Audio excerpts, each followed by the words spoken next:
All right, so I'm gonna take you on a little journey of why I shoot and set up the stages the way I do during my practice. So today is a big thing about fundamentals. I'm working a lot on my grip, very, very small, slight movement, mainly because I'm working on the fundamentals and I'm working on vision today.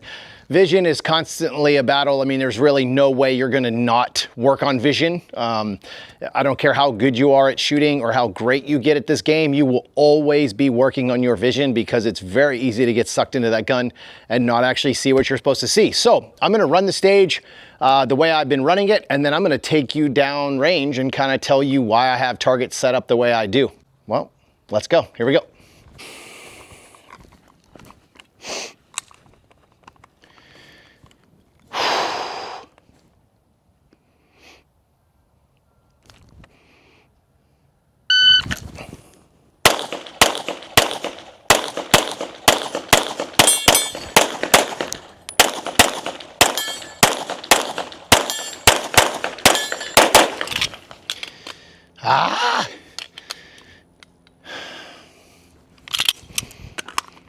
All right, a little sloppy on that last target, and you're gonna understand by the time I get done walking you through this exactly why that is a big deal during your stage setup and why I set things up the way I do. So come with me, I'm gonna show you what's going on here.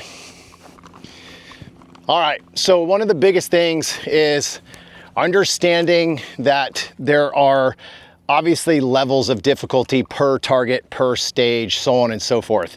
And one of the things that you have to understand is the easiest targets that are on the stage are usually the most difficult for you. And the reason why is because you want to rush them. You want to blast through them and not pay attention to what you're supposed to pay attention to, and you're just going to send rounds. So obviously, I'm backing out on a wide open target. What I'm looking for here is always alphas, alphas, alphas. So if you look, I have actually a double here and put a great shot on this. But if you can kind of see here, I have some that are on the left-hand side of this target. I've had a couple of low shots. This is because I'm backing out and trying to shoot at the same time instead of doing it to where I want to back out first and then shoot. So you're gonna see here, and actually I'll kind of show you this array here. Let me kind of show you what I have for an array. I have a tuxedo here. I have an open target back here at, that target is 38 yards. And then I have another target, another no shoot on this side of me, and that is 32 yards, I think is what that is. And I have a no shoot on it. And it's the reason I set it up and I'm drawing on that is because it allows me to kind of get the mental focus that I need to. But then after I come off of that target, I want to start ripping. So there's a reason why this tuxedo is here. And you can kind of see it on the paper already. I have 1, 2, 3, 4 brown pasters in the black part of this target. That is actually 4 mics that I had, actually 3 mics because the top right, I called it and made it up. But the other 3 are no shoot, or are actually mics through the hardcover. The reason they are there, or the reason I put this target here, is because I had an open target here originally, and I was coming off that far back target, and I would transition and over transition, and all of my hits were left on that open paper. I shouldn't say all, but when I would make a mistake or when I would miss, they were on the left-hand side of that paper. So I threw a tuxedo on there to kind of force me to stop and pay more attention to my accuracy on this target. Now again, if you look, I'm still left on this paper, but I am more center left versus Charlie Delta left. That's a big difference. Let's kind of go over to the no shoot here on the draw. I felt a little high on one of them, and yep, it was. So I believe I had a makeup shot on this target, and I had a Charlie up high, a Delta to the right, and a Charlie to the left. That's actually the worst I've shot this the entire time I've had it out here. So normally I'm dead center, but obviously I didn't perform very well on that draw there. Let's go over to this open target and you'll kind of see what I'm talking about here. And you can actually see a lot on the target, the pattern that I have created with the target. So these pacers at the bottom here, they were there before I started, so this isn't an issue. But if you look, you're gonna see maybe 1, 2, 3, 4, 5, maybe 6 Charlie on the right, but everything is predominantly on the left-hand side here of the misses, which means what to me?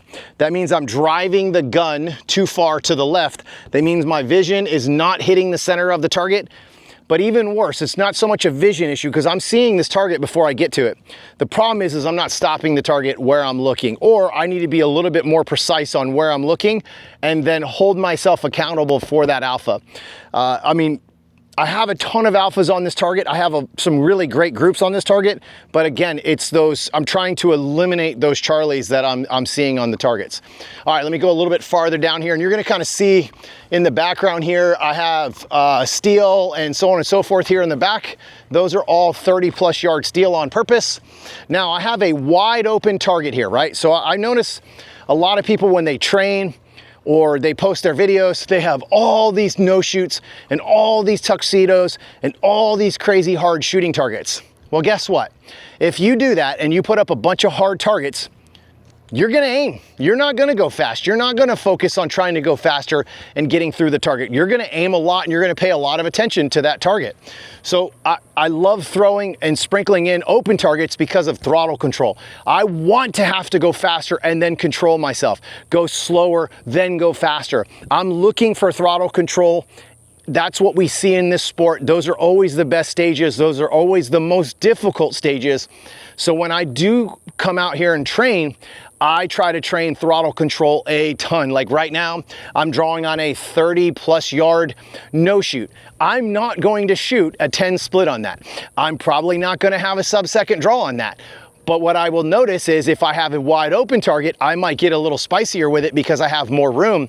But the goal is still alphas. I still have to have the same draw, the same effort, and then the dot tells me when to shoot. That's what I'm looking for. I'm looking for that mental challenge to hold myself accountable for the targets. And that's the whole reason I'm doing this, or why you practice, is to put yourself in positions so when you go to a match, it's super, super easy. All right, so this no shoot is probably one of the easiest targets on the stage for me. I'm coming off of a far piece of steel here, and then my vision is just crushing this. I am holding myself super accountable for this target, and you can kind of see like everything is in the middle here on this target. I did have this target to the right earlier in the practice, and I just felt like it was just too easy. I needed to kind of spice it up a little bit. I wanted to shoot at this a little bit faster. So having it between the two farther pieces of steel makes this kind of the speed up target. And that's kind of what I was looking for, is to force myself to speed up a little bit on more of a difficult target. And then obviously I have a super far piece of steel back here at 30+ yards.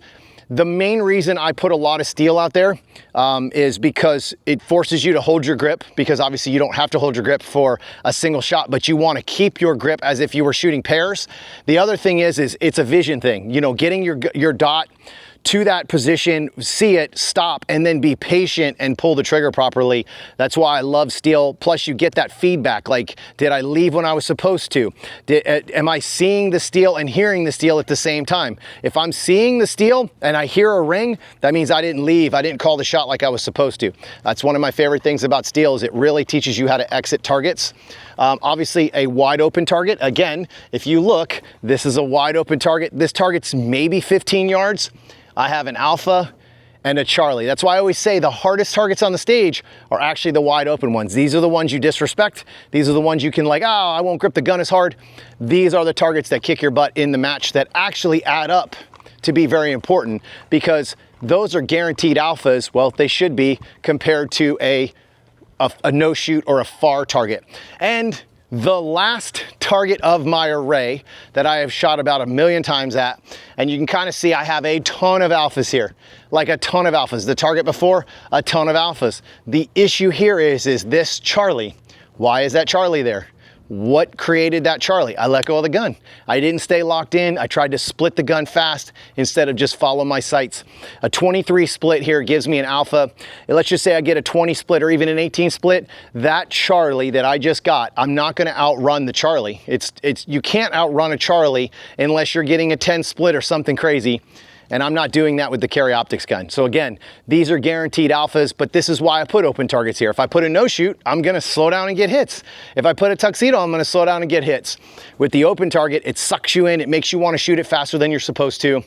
And this is when you learn when you're at practice on what you're messing up at major matches is by putting all of this together and having a strategic plan to put these stages together, and never just throw targets out and just say, all right, cool, I'm just gonna throw a bunch of no shoots out and a bunch of hard aiming and shooting targets, because at that point, all you're doing is just working on aiming and trying to shoot slow. You're never gonna get faster by shooting at a bunch of no shoots. That's just not gonna work. You have to go up and down in throttle control, up and down in speed, make your brain work. You have to think continuously while you're shooting, and that's what makes you good at this sport. All right, if you got any questions, hit me up in those comments, and I'll see you on the range.